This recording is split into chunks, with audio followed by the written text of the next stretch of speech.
Hello and welcome back to Taking Back Saturday, a Happy Buyers Club podcast where we break down the real estate market each and every Friday to help home buyers build confidence, follow a process and hopefully buy really happy. I'm your host and part one of this podcast. I'm Chayse Jones and joining me is my part two. It is my friend Sam Hunter. Welcome, buddy. What we should have said at the start of that intro is to hopefully buy and sell really happy. Cut.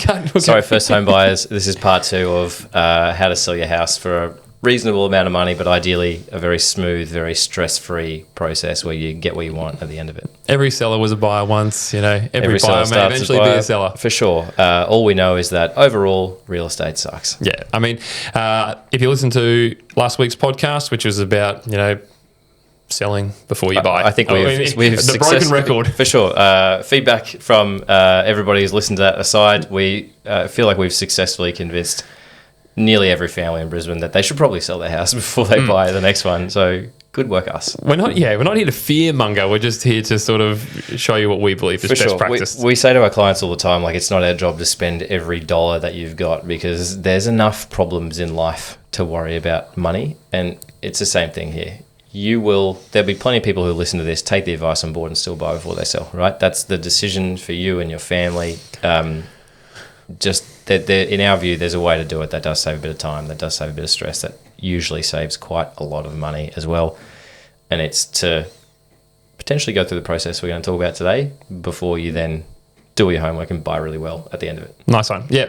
The process that Sam speaks about is selling, and selling for the most part is a pretty shitty, stressful process. But hopefully we can talk through a few ways in which we believe you can navigate it to ensure that it's less shit. Okay. Less shit is the goal. Yeah. Good. Isn't it just? All right. Step one, talk to the right people. Oh, for sure. And talk to the right people early. I reckon every record-breaking result, those cliche videos that you see on the internet about thousands of views, people coming through open homes, a price that exceeded expectations, above reserve, whatever it might be, they didn't meet that real estate agent the week before. They've been talking to that person probably for years, but certainly for months. They've been through their opens. They've experienced their process as a potential buyer along the way. They've built confidence in what they deliver. It's not, I'm going to call 3 people from the yellow pages and see who's the cheapest fee, like it used to be back in the day, right? So it's like, interview real estate agents early. Put yourself on their radar so that you understand how they follow up, the kind of communication, right? What they will deliver you during the sale process should be kind of in line with what they deliver you beforehand. Like, are they consistent? Do you like the way they keep in touch? Because that's how they're going to manage buyers throughout a 3 or 4 week sale campaign, right? Can you link up with a solicitor early as well, particularly with the new disclosure changes that have come into Queensland recently, to kind of understand all of the little intricacies behind the scenes that you just want to deliver to a buyer. So all they've got to worry about is how much they want to pay for your house. Do you want to talk to a buyer's agent early as well? A little subtle pat on the back for us there along the way. These conversations should come before the fact, so that you have control and you have confidence in whatever decision that you decide to make when you're going to hit the market. Yeah, and that's the thing. Like, your real estate agent that you eventually choose, they will be your advisor. These people are going to be the ones that you're going to have some challenging conversation with along the way. So make sure it is someone that you trust. Like, I know that's a hard thing to join with real estate agent and trust, but in a stressful situation like it is, and you're trusting them with your biggest asset, ensure it is someone that you can have open communication with. It's not just the person that's got the biggest billboard down the road. Make sure it's someone that, you understand their process, that you believe in their process, and that you can marry into that process to get the best possible result for you and your family. And you're comfortable having those uncomfortable conversations with, because even in a rising market, there's going to be some courage over the phone, in person, throughout those weeks when you're on the market, around what to expect come auction day, or what to expect come best and finals closing day, what even to expect at your first or second open home as well. You want somebody that you know is going to give it to you straight. It's like, here's the plan. This is us executing on the plan. and then let's make a decision at the end of it. And sure. at no point along the way should it feel like it's like we've never spoken about this. Like this has all come very unexpectedly. It's almost like let's run these scenarios ahead of time so that when they come along, we can just make really good decisions. And all of those decisions, we talked about this in last week's episode about selling before you buy or buying before you sell. If you are going to go to market first, part of what you need to consider in your whole strategy is how then you minimize that market creep. In a rising market, if you get a result on the 8th of August or whatever it might be, and then you don't end up buying till December, the sale price on the 8th of August is worth less on the 8th of December. So it's like speaking to your agent, speaking to your broker, speaking to your buyer's agent if you've got one, understanding that market so that once you're sold, you've got that unconditional contract, you know what the next thing looks like, and you can go and attack that. Yeah. In with this their instance, support. You're not just a prepared seller, you're a prepared mover because Sure. you're already taking the steps as to what happens beyond getting the result here. You're not just so insular and laser focused on this sale that you forget what's happening on the horizon. Like you're moving or selling for a reason. So let's put those steps sort of there so that you are being fired out of a cannon. Once you've got that contract, once you've got that premium result with flexibility, that you are off and away. Cool. So let's talk about premium results. What do you look for in a good real estate agent? What do we look for in a good real estate agent? Communicators. Yeah. Like that's it. That's very us, right? And Can't shut us up. Yeah. So if we can get a real estate agent that's willing to answer the phone, reply at all times, keep us informed as to where things lie, that's who we're looking for. Communicators. Has answers to the questions that we ask on the property because they've probably had a conversation with their clients about it earlier, being like, hey, I'm going to get asked these by not just these idiot buyers agents, but ideally by the best buyers in the market. So I need the answers. Let's go through it all together. And it's not as simple as filling in that Form 2 disclosure about whether you've got contaminated land or anything like that. It's what paint did you paint the walls? When was the roof last done? Do you have gutter guard on there? How many kilowatts is your solar panels? When was the driveway last resurfaced? You know, who does the pool maintenance, whatever it is, right? You don't want to move into a house with a pool and get given that bottle and not know where to take it. So it's like what is the depth of knowledge that your agent can offer a buyer, because that will just increase their depth of confidence, which usually ends up with Hell yeah. money. A confident agent it's incredible the way that makes potential buyers feel.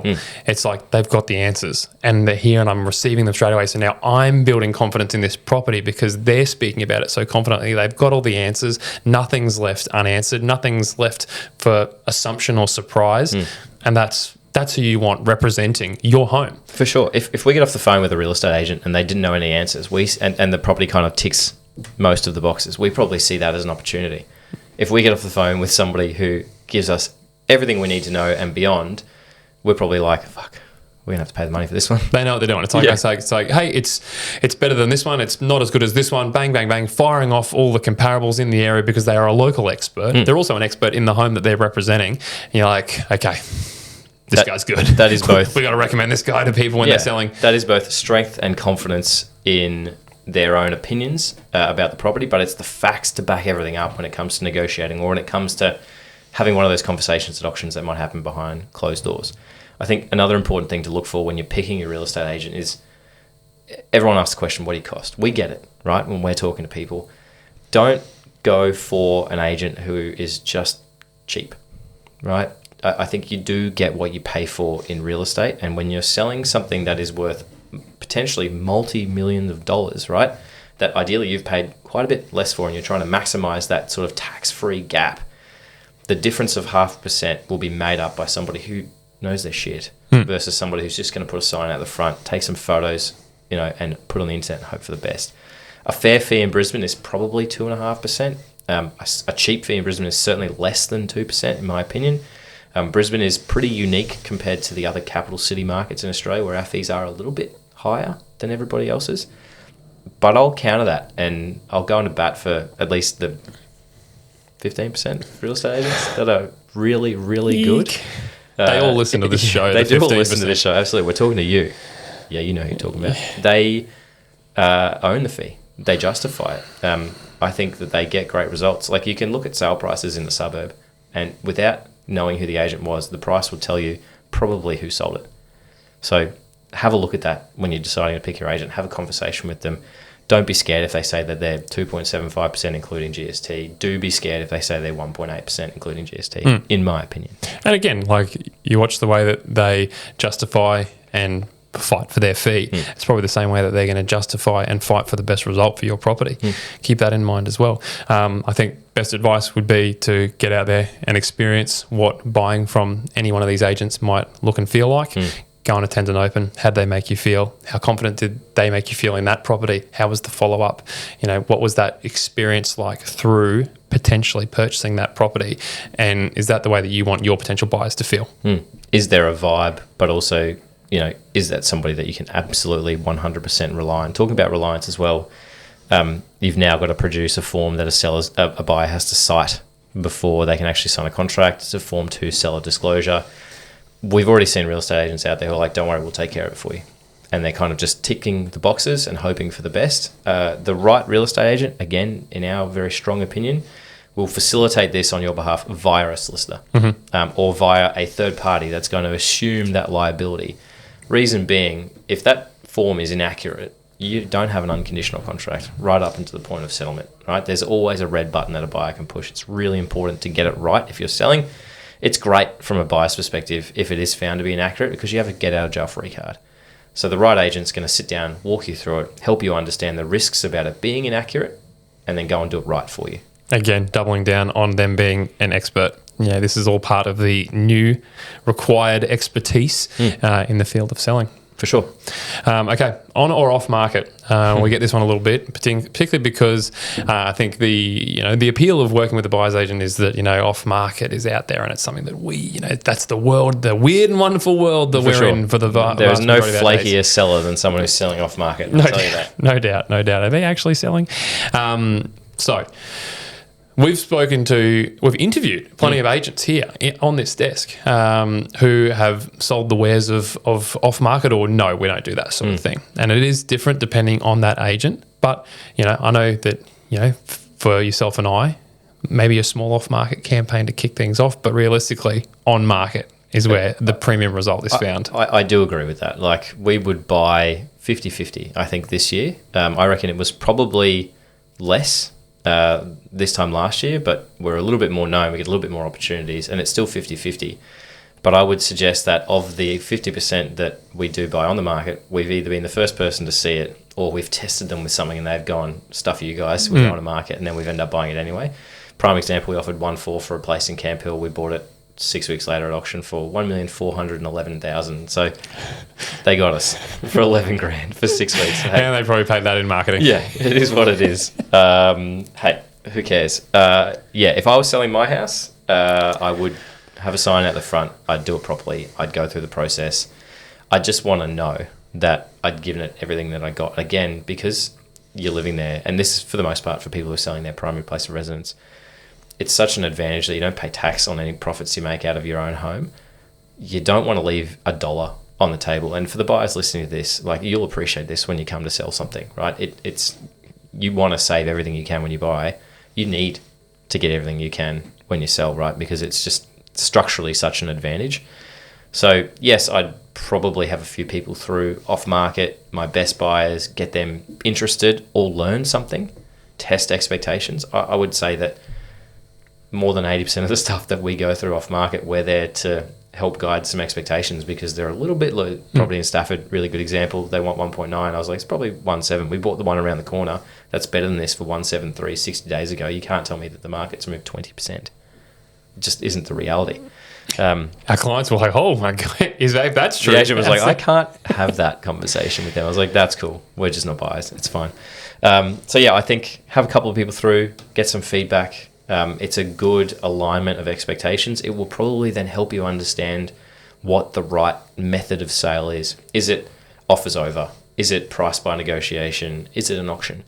That feedback, the guidance from the actual market, a group of buyers agents, a couple of really hot buyers, people that those agents know really well and can rely on their feedback is going to help you set everything up for the future and probably set you up for some really rock solid success in a few weeks' time. Yeah, and be guided by your agent because, off market is a big part, or pre-market, let's call it, is a big part of, real estate in 2025. Dean Hamilton from LJ Hooker, I had him on the show a few weeks ago, and, he talks about how he has a short off-market campaign with all of his sales because he's got those buyers ramped up and ready to go, and he knows how to get and extract a premium result off market, and particularly for, and this is again, horses for courses. Like if you're a family with 3 or 4 kids and you've got, school and keeping the house, in showroom condition at all times, maybe there is a premium result to be had that gets you the flexibility that you need pre-market. But again, talk about all of these potential pathways with that agent well ahead of time. 100%. So that it's not just like, oh, hey, let's have a few people through on Saturday, and all of a sudden there's an offer in front of you and you're like, are we actually considering this? We haven't really discussed what this would look like. So again, lean on that agent, understand that process. What is the strategy behind this pre-market campaign? Are we actually open to accepting something here? Are we actually sellers pre-market, or are we just gathering feedback, getting these guys excited, getting them more informed so that they are there with competition on the first Saturday? Yeah, we might sell after that Saturday, but hopefully we've kept the attention of the pre-market people as well and haven't burnt them. It's just the best level of information gathering, I think, that you can get. And then you'll hopefully, well, maybe not hopefully if we're looking at your house, but for everybody else, you'll tick the box of go to market. You got the sign at the front. You're on the internet. You're going to be launching ideally early in the week to give yourselves a chance of having a midweek open home. It's really good if you can have people coming back for the second time on your first Saturday, particularly if the property is not being sold by auction and you don't have that kind of set end date. A buyer, and we say this is probably the main reason why we try and bully ourselves through doors before the weekend, right? Is if we're going to buy it, and it's a competitive market and we know that there's going to be 20 other people there, which is probably going to extract 2 or 3 other offers come that weekend, we want our guys to have seen it more than once so they can build a bit of value, so that they have confidence to potentially have to pay what is required or walk away and accept that there'll be another one and this one wasn't it. So if you're selling, have an open home on a Wednesday night or a Thursday night. Give people a sense of like, what is it like to commute from work to this house every day for the next 30 years? Is it something they're willing to do? Can they see the house at night? We actually spend in our working lives a shitload more time at home at night than we do in the daytime. So open the home at night, then get everybody back at 10:15 on a Saturday morning with all the first-time lookers who are then panicked because everyone's like, hey, welcome back, good to see you again, thanks for coming through the other night. And they're like, shit, these guys have seen it twice. Oh my God, would you buy this? Well, the thing, like what you've done is you've created a bigger pool of really informed, really prepared buyers because they've seen it on the Wednesday night. They've talked about it on the way home. They've slept on it. They've probably talked to their broker the next day. They might have talked to their friends, their family. What's that school like? Blah, blah. By Saturday, they are buyers. They're 90% of the way there. They just want that last bit of like social proof that there are 20 other people here that want this thing. Okay, we're going to tell the agent this afternoon that we're keen. We are here to buy. And they can make that decision confidently as opposed to the person who's just seen it. They haven't had a chance to think about it. They haven't understood what the commute feels like in the afternoon. They're almost scrambling and they're like, oh, am I confident enough to go absolute full boat, push it out here to try and buy this thing? Those that have had a chance to see it twice, it builds more value in the property, or at least it builds more confidence in the value of that property. The other thing I'd say is for your first Saturday, have a look, like the week before you're intending to launch the property, have a look at all the other houses that are on the market like yours. People in Brisbane think it's a really good time to sell in spring, but it's actually the most competitive time for sellers to sell because there's just more stock that hits the market. The months that we've just gone, why we're probably seeing a spike in prices now is because there's just not a lot out there and everyone kind of feels like they've only got 1 or 2 that they should buy every week. It's a bit different come spring selling season. So have a look at the other 4-bed, 2-bath house or whatever it might be that you're selling that is like yours that's on the market and see what time they were open and see if you can't build your open home times away from theirs so that you get everybody coming to yours rather than half the market being like, I'm going to go to that one at 10 o'clock and I can't make that one at 10 o'clock as well. 9:30, 10 o'clock, 10:30, 11 o'clock, that would be when 80% of the open homes are every week in Brisbane. If you do an 8:30 a.m. open home, the earlier the better in my opinion, particularly in this sort of late spring selling. It's not too hot, it's nice clear skies, it's a really good time to open a house. Everyone's just had their coffee, they're buzzed, they're amped, they're ready to go. You can be the property that they compare everything else to for the rest of the day versus the property they're racing to see because they've got 3 that they have to see in a half an hour window and they're just going through, doing hot laps, leaving, not really sure, scrambling, as you said earlier. Have your open home away from everybody else. Yeah. Lead the market through the day and be like, I'm number 1, baby.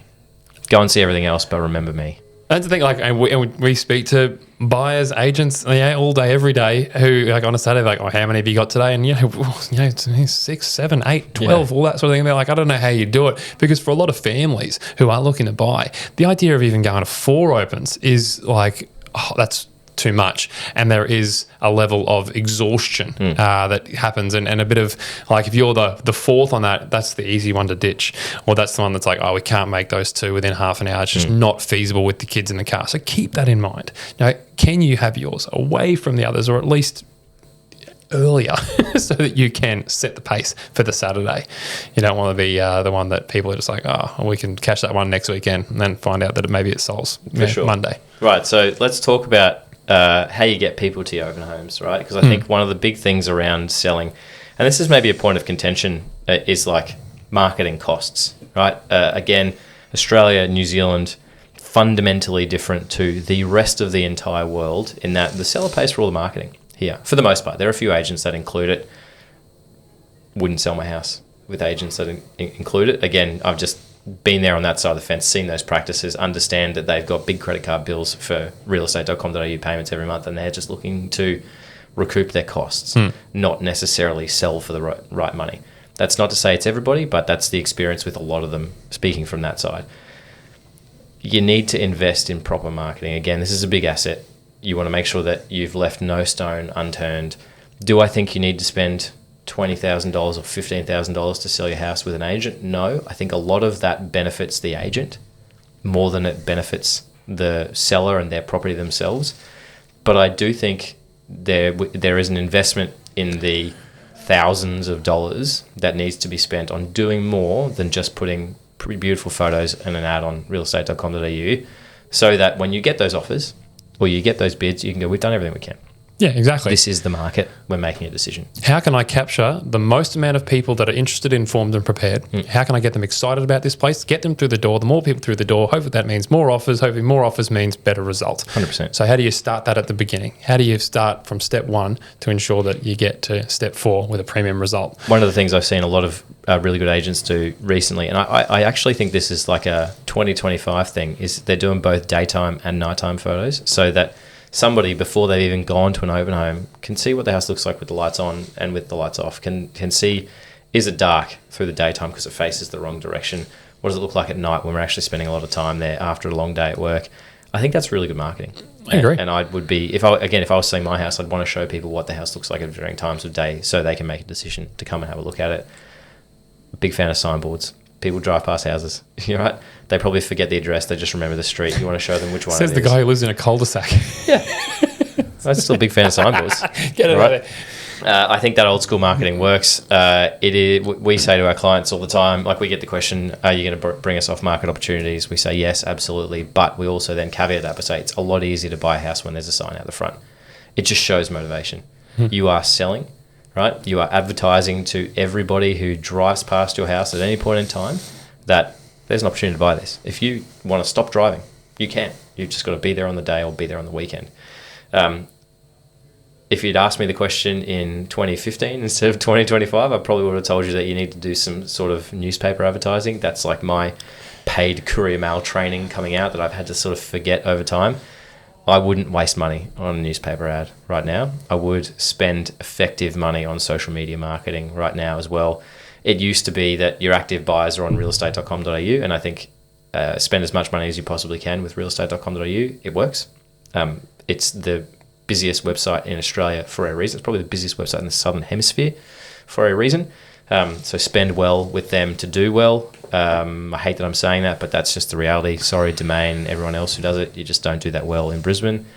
But the passive buyer lurks on Facebook. They lurk on Instagram. They lurk on TikTok. And so do their friends and family. And it's just, how many, like, have you seen this? Shares can you get? How many times we just bought a property in Holland Park off market for a client that we've been working with for a little while, and they were looking for something very specific. And I would say that multiple times per week, we're getting sent social links because her friends have sent us properties that we've already seen, but they're like, have you seen this? What's going on? That is the way that the modern world works. And a friend sharing a property with another friend is the best marketing that you can possibly get. Invest in it and make sure it's marketing about the property, not marketing about the real estate agent. Yeah, for sure. I mean, we had David Pearce on the podcast not long ago. My guy. And his videos are quite unique, but it's by design. And his big thing is that he wants to speak to the most important feature of that house straight off the bat. It's not, this is a 3-bed, 1-bath. It's like, hey, do you want to live in a leafy street with no neighbours driving past? Like, just bang, what's the thing that you want people to know beyond the pictures, beyond the description, that you can sell and proudly spruik to people and be like, oh, I know someone that wants that. For sure. Flick that onto them. Let realestate.com take care of suburb, bedrooms, bathrooms, land size, price. Everything else that you do should be about what is it actually like to live here? What isn't shown in the photos? What's the vibe? What is the vibe? 100%. The other part that I think is worth investing in marketing is just there are certain things that you can put in place throughout the campaign to make it really easy for a buyer to make decisions, right? So give them the answers to all the questions they have. If the property has flooded, tell them. If it's never flooded, show them, right? If it's got anything untoward about it, disclose it. Be really upfront. They're going to find out about it anyway. And if you tell them about it, you've got a chance to control that narrative, control the situation. Again, flood thing is a really big thing in Brisbane. If you live in a flood zone, put an insurance quote as part of your contract pack so people can understand that actually, yeah, there's a 0.5% risk. It's a 1 in 100 year event. Our insurance is $4,000 a year instead of $3,000 a year, and we've never had any problems. Here's the developer report, shows the flood history. Here's our insurance. You decide if you want to buy it. For sure. If you can't eliminate the objection, own the objection and show people the way past the objection. It's as simple as that.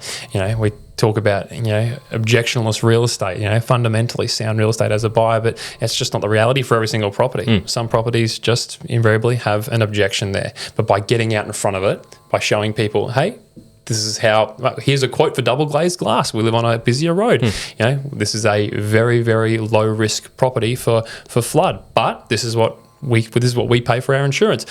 It catches the edge of an overland flow path, but we've put strip draining in out the front to mitigate that. There's a sump pump here behind the retaining wall. That's how we mitigate it. Having that information at hand for buyers is like, oh, great. Cool. Thank you. That information is really helpful because as opposed to me just being scared off by the developer report or being scared off by the address, you may be like, oh, well, it's not going to work for us. It's just going to, limit your buyer pool immediately. Try and keep that buyer pool as open as possible. Okay, speaking of objections, presenting the house in its best possible light. I know it sounds basic, it sounds simple, but it helps. It does help. It goes a really long way. We talk about when we were selling houses, it was always like present your house in showroom condition. Staging wasn't as big a thing in the olden days when I was selling houses as it is now. I think partial staging is something that every seller should consider, a mix of your furniture and some other sort of curated pieces that might just welcome strangers into the home a little bit more as well, help you declutter, all that sort of stuff. It is effort. This is probably the one part where the seller does more work than the agent, is in actually preparing the house for sale.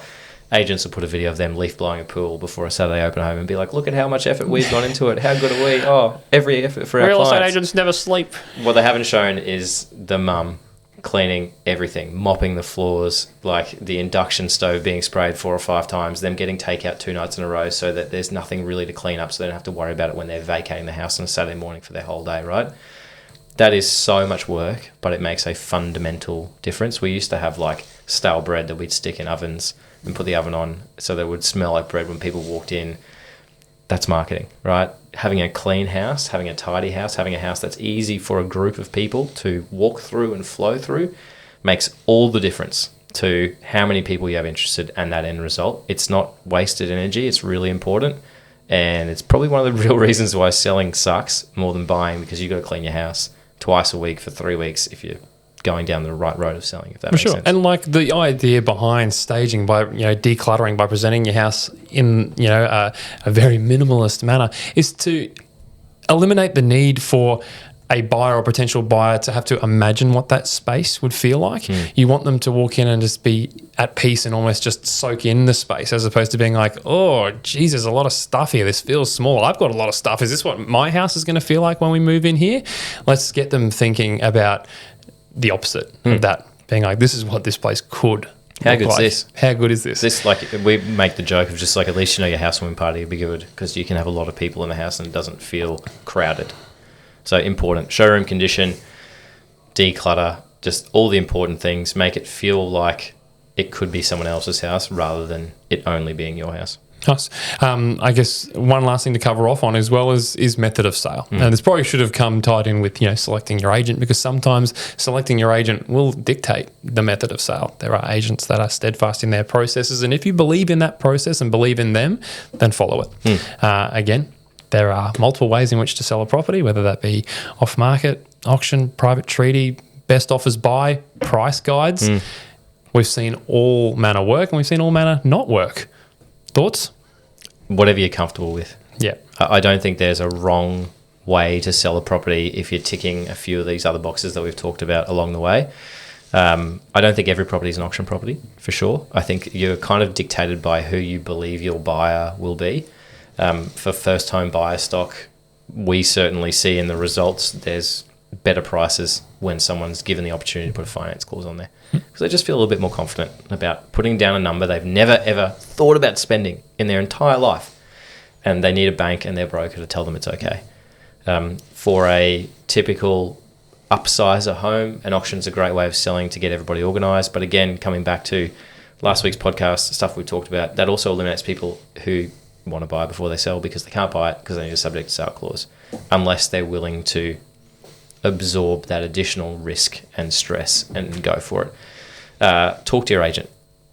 That, I think, if an agent sits there and says to you, this is how we sell houses, take it or leave it, talk to another agent. If they say, we can sell houses however you're comfortable, but this is what we recommend and this is why, and here are the most recent results that we've got from this, and it's method and marketing combined, that's a good real estate agent. That's somebody that you would expect to have a very good working relationship with, and ideally they'll deliver you a really good result. That's right. And the most important word there was why. If they can justify why they want to run a strategy that they are recommending and you believe in that, that's great. Just like when they speak to you about why you're selling, they can marry in with that to ensure that you're getting the result that is going to make the next move possible. One point I'll mention on pricing, and this is something I think is useful for both buyers and sellers, or hopefully useful for both buyers and sellers, is if you are going to go down the road of an offers over price, that number has to be pretty courageous.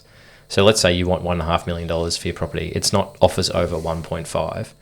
It would probably be offers over 1.4 or offers over 1.45 at the absolute most. That marketing strategy is just a mechanism to get people through the door. Buyers, and the right buyers, know the market. It levels itself out. It finds itself. We have a laugh every week when we see one particular agent list a property, and this week I was like, I think he's 200 grand under this time, and you quite rightly just told me, no, he's only $100,000 under. Here's the comparable sale. But that is, it pisses buyers off, but it's a marketing strategy. For sure. It's not price baiting. No. It is designed to attract people, and people are crying out for pricing and direction, and so that sort of stuff does work for a lot of buyers where they're like, oh my God, at least a guide. But then when they get there and they see the 25 other people there, that they understand that competition is going to breed higher offers, and that no longer is that the sticker out the front to be like, hey, that's the number that buys it. It's actually probably going to be more like $100,000 beyond it, maybe even more. And those results are out there. Again, that's another frustration for people being like, why did you make it offers over 1.3 when it sells for closer to 1.5? Hey, you got to get there. You got to understand value. You've got to do the research. You've got to ask the questions, and you got to put yourself in a position to try and be there at the end. Shout out to the very few real estate agents that do price properties like that and then actually move the price online with the feedback. So it might start at offers over 1.3. They have 150 people through. They've got offers at 1.4. They're going to close it next week, and they go offers over 1.42. That's really good transparency. It's not that's probably the way that an offers over price throughout a sort of campaign of a number of weeks should work.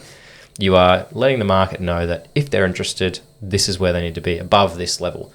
And for everybody else, I think that's a good level of transparency, and it eliminates that, oh my God, it was offers over 1.3 and it sold for 1.47. What just happened? Right? It's just the market always finds itself. Nice one. To all the sellers out there, good luck. I hope that was helpful. And to all the buyers out there, hopefully that adds a little bit of context for what it feels like on the other side of the fence. Buying sucks, selling sucks more. He's Sam. I'm Chase. Cue the song.